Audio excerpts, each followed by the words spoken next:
네, 안녕하세요. 오테르마입니다. 네, 오늘 소개시켜 드릴 게임은 더 브레멘즈, 브레멘 음악단인가요? 테마인 게임입니다. 거꾸로 됐네요. 볼까요? 이 게임은 여기 게임 만든 데가 타이키켄나 게임, 타이키켄나.com. 지금도 이 웹페이지가 아직 남아있는지 모르겠는데요. 트위터, X죠? 하고 있는데 굉장히 제가 좋아하는 게임. 회사는 아니고요. 서클로 만들었던 곳으로 기억을 합니다. 요즘은 활동을 참 뜸하게 하는 것 같은데 잘 안 하고 계시는 것 같아요. 이분들이 그림이 좀 독특한데요. 이렇게 눈을 동그랗게 그리는 걸로 좀 시그니처가 그래서 시스템도 굉장히 독특한 게 많았고, 제가 제일 좋아하는 건 이 서클에서 제일 좋아하는 거는 모테네바라는 게임이 있는데, 잠시만요. 이 게임이 맨 처음에 제가 샀던 게임이었는데요. 이것도 이제 다음에 또 리뷰를 할 수 있으면 좋겠습니다. 이 게임을 제가 너무 좋아했는데 거기서 만든 몇 년도죠? 이게 기억은 잘 안 납니다. 언제였는지는. 타이키권 게임, 대기권 내 게임이라고 돼서 번호를 보면은 6번째 게임이 되겠네요. 네. 보시면 아시겠지만 비틀즈죠? 비틀즈를 이렇게 동물로 브레멘 음악단으로 이제 해서 테마를 녹여낸 게임이라고 할 수 있겠습니다. 보시면은 3명에서 5명까지 플레이하고 12명, 3명에서 5명 게임이고요. 나이는 최소 추천 나이는 12살, 그리고 30분 정도의 플레이 타임을 갖고 있습니다. 깔끔하고요. 비틀즈 비슷한 폰트를 갖고 있죠. 그리고 유명한 자켓 사진, 횡단보도 걷는 거랑. 이제 브레멘 음악단인 당나귀, 강아지, 고양이, 닭, 얘네들이 뭐 그거죠. 그러니까 주인한테 이제 핍박을 받아서 뭐 잡아먹힌다던가 도축이 된다던가 하는 걸 두려워해서 이제 여행을 하는 거죠. 이제 음악단을 꾸려서 여행을 하면서 하다 보니까 도둑놈들의 집을 이제 지나가다가 배고파서 이제 거기를 발견을 하고는 거기를 습격을 해서, 그러니까 여기가 더 살기 좋다 해서 눌러 앉아 사는 그런 내용이에요. 도둑들을 쫓아내고 겁을 주고. 보면은 굉장히 뭐 재밌는 내용인 것 같긴 한데, 가만히 읽고 보면은 얘네들도 굉장히 좀 질이 안 좋은 애들 같더라고요. 동료가 있어요. 일본의 브레멘 음악단에. 얘네들이 물론 이제 동화책도 많이 있는데 결국 도둑놈들이 잘했다는 건 아닌데, 도둑놈들이 살고 있는 그 집에 걔네들도 집이 텐데 그걸 다 내쫓고, 쫓는 것만 내쫓고 물건을 원래 주인한테 보내줬다라는 내용이면은 알겠는데, 거기에 그냥 눌러 살아요. 걔네들 게다가 이제 저녁 먹는 중이었는데 저녁 파티를 다 초를 치고 내쫓고, 나쁜 놈을 응징하면은 그게 착한 일이다? 뭐 그런 건 아니잖아요. 시대의 가치관이 틀린 걸 수도 있겠는데, 나쁜 놈들을 응징을 했으니까 얘네들은 잘했다라고 옛날에는 뭐 그렇게 봤을 수도 있겠지만, 보통 생각하면은 뭐 법으로 처벌을 하던가 처벌을 하는 방식이 눈에는 눈, 이에는 이 뭐 정의일 시대도 있었겠지만, 지금 현대의 그 시선으로 바라보면은 조금 이렇게 의문이 드는 그런 옛날 이야기, 그런 동화인 것 같기도 합니다. 재밌는 사연이기도 하죠. 일단 속을 한번 살펴보겠습니다. 구성물은 설명서 있고요. 설명서는 이렇게 책자같이 되어 있어서 간편하게 이렇게 만화같이 해서 어떻게 하는지를 적어놓고 있습니다. 그리고 보드가 있습니다. 이게 스타트 지점부터 골까지 가는 건데, 이렇게 누가 먼저 골인을 하느냐 먼저. 이거는 참고로 제가 보관용으로 갖고 있는 거. 이거는 포함이 되어 있지 않습니다. 제가 그냥 여기저기서 이런 틴 케이스 같은 거를, 과자 같은 거 넣는다던가 이제 타블렛 같은 거를 먹고 나면은 스페어민트, 그거죠. 일본에서 민티아라든지 이제 그런 타블렛이라고 하죠. 그거를 넣는 통인데, 깔끔한 거 있으면은 이렇게 해서 이런 토큰 같은 걸 넣는 거로 자주 저는 사용을 하고는 합니다. 보면은 닭이 있고요. 닭만 이렇게 되어 있습니다. 독특하게. 그 다음 각 색깔이 이제 5명까지니까 이제 5가지 색깔이 있을 것 같은데 그렇지가 않고요. 녹색, 파란색, 있네요. 5명째가 닭을 하는 줄 알았었어요. 제가 깜빡했어요. 5명까지니까 5명의 색깔이 있습니다. 각각의 이 토큰을 살펴보시면 당나귀 제일 크고요. 그 다음이 강아지, 그 다음이 고양이, 이렇게 순서대로 되어 있습니다. 크기가. 이 토큰 크기가 틀려요. 다른 색깔도 다 마찬가지고 내용은 똑같습니다. 이거는 목재 토큰의 한쪽 면에만 이렇게 실이, 스티커가 붙여져 있는 형태입니다. 크기는 이렇게. 각각의 동물들 크기는 같고요. 고양이는 고양이들끼리 다 같고, 강아지는 강아지들끼리, 당나귀는 당나귀들끼리. 그리고 각 색깔은 이제 그 차이가 있는 거죠. 피라미드 형식대로 대충 감이 좋으신 분들은 아시겠지만 얘를 놨을 때 그 위에다가 같은 크기 혹은 자기보다 큰 토큰을 올릴 수가 없다라는 게 이제 룰입니다. 이게. 그래서 이제 남의 동물 위에도 탈 수가 있고 이렇게 해서 맨 밑에 애가 움직이면은 덩달아 같이 움직이는 뭐 그런 형태의 룰이 되겠습니다.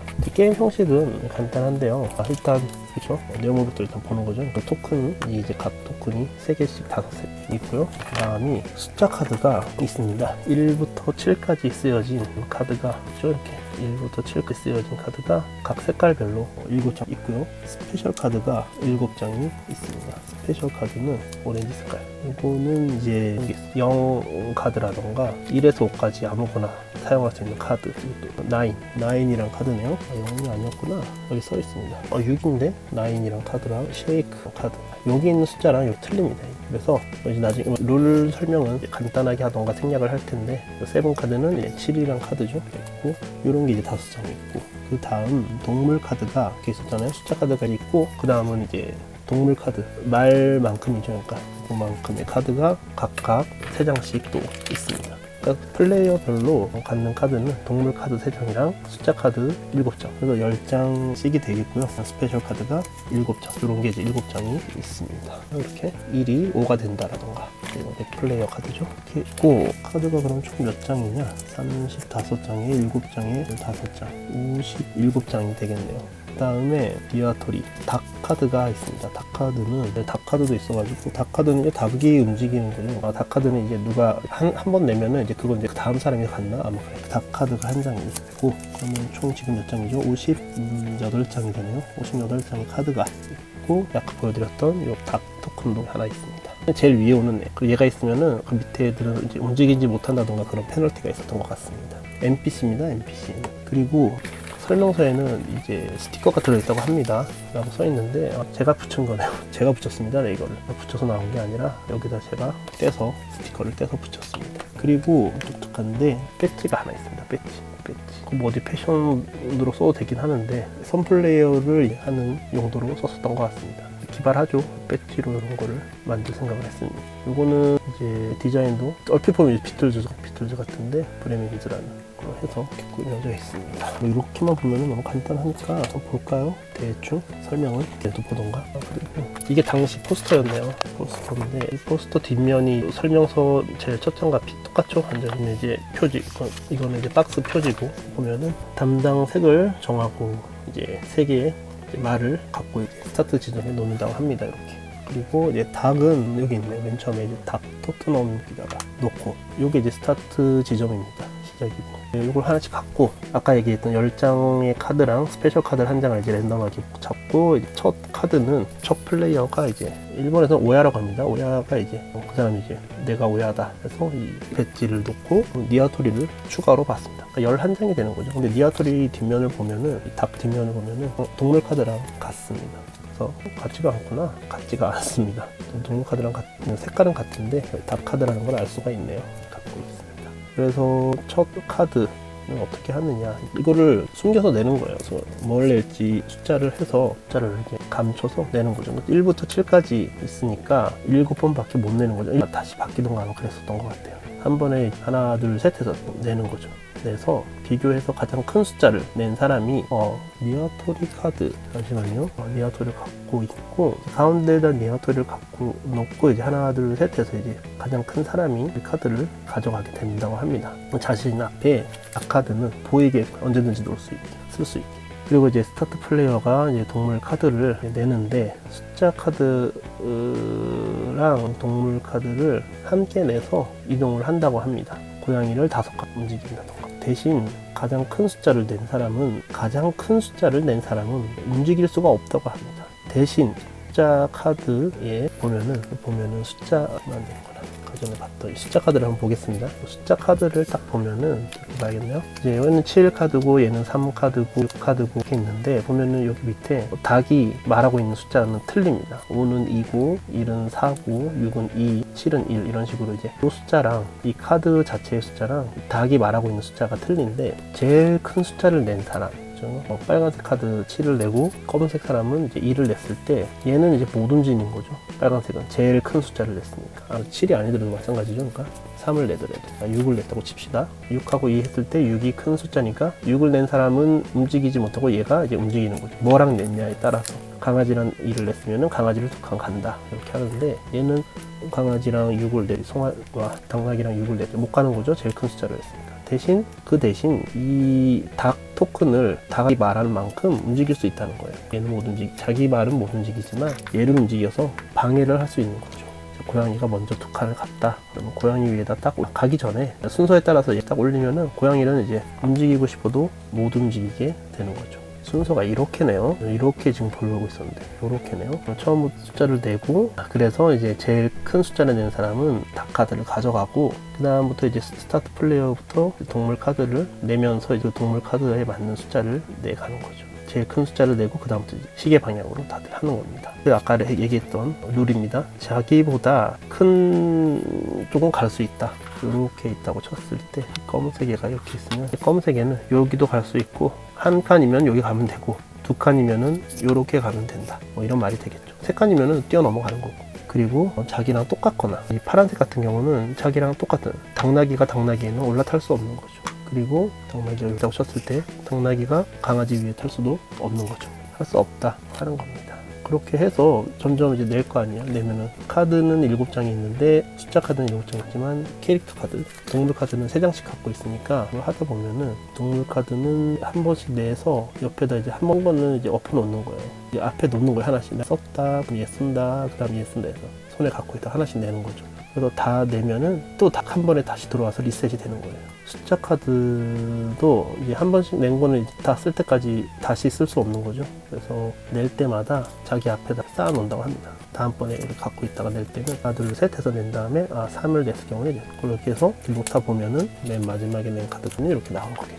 그래서 다 카드를 다 쓰게 되면은 7장 다 쓰게 되면은 또 이제 다 갖고 와가 셔플해서 쓰고 하는 거예요. 그래서 누가 이기느냐, 하나만 딱 들어가면 되는 게 아니라 자기의 말 3개가 모두 골 하면은 승리를 하는 겁니다. 그러니까 역전의 가능성도 얼마든지 있는 게임입니다. 눈치 싸움이죠. 눈치 싸움 하는 게임이에요. 이렇게 해서 딜레마도 있고, 상대편이 지금 무슨 카드를 여지껏 내왔는지도 알 수 있고, 어떤 카드를 손에 갖고 있는 것도 어느 정도 예상이 가능하니까 그거 가지고 수싸움을 하는 거죠. 눈치껏 큰 숫자를 낼지 작은 숫자를 내서 이번 판은 버릴지 등등을 계산을 해서, 그리고 상대편이 어떤 카드, 상대편 각각 자기 앞에다 낸 카드가 이렇게, 숫자 카드는 이렇게 계속 위에다 쌓여지고, 동물 카드는 이제 쓴 거는 앞에 나오게 되니까 이렇게 제가 이렇게 냈으면 빨간색은 강아지랑 당나귀를 냈으니까 다음 갖고 있는 건 고양이겠구나. 그러면 내가 큰 카드를 내서 닭을 조정을 해서 이 빨간색 고양이 카드밖에 없으니까 고양이 카드 위에 올라오도록 닭을 움직여야겠다. 닭은 참고로 앞으로도 갈 수 있고 아마 뒤로도 갈 수 있고 했었던 것 같습니다. 이렇게 해서 가다 보면은 얘가 태우고 나도 가야 되니까 이렇게 가는 경우도 있어요. 이렇게 가고 그 다음에는 이렇게 가고, 뒤로 내리진 않죠. 당연히 앞으로 내려서 가는 거고. 그래서 골로 해서 아마 들어왔을 때 맨 위에 있는 애가 먼저 들어오고, 뭐 그런 룰도 아마 자잘하게 있었던 것 같습니다. 네, 레이싱 게임 같기도 한데 눈치를 보면서 할 수 있는 그런 재미있는 게임이었었던 걸 기억합니다. 네, 이게 가족 게임으로는 좀 괜찮았던 것 같습니다. 친구들하고 하기에는 조금 그렇게까지 뭐랄까요, 이거를 뭐 한두 번 하면은 재밌긴 한데 친구들하고 하기에는 조금 더 재밌는 게임이 워낙 많으니까 애들하고 하기에 좀 더 특화되지 않았나 하는 게임이기도 합니다. 물론 재미있어요. 친구들하고 해도 다니는데 브릿지로 하면 좋을 것 같습니다. 어떤 게임과 게임 하는 사이에 잠깐 쉬어가면서 하기에는 좋지 않나 라고 생각되는 게임이었습니다. 네, 이상 브레멘즈였고요. 다음번에는 또 더 다른 재밌는 게임으로 찾아뵙도록 하겠습니다. 네, 시청해주셔서 감사합니다. 오테르노였습니다. 네, 안녕히 계세요.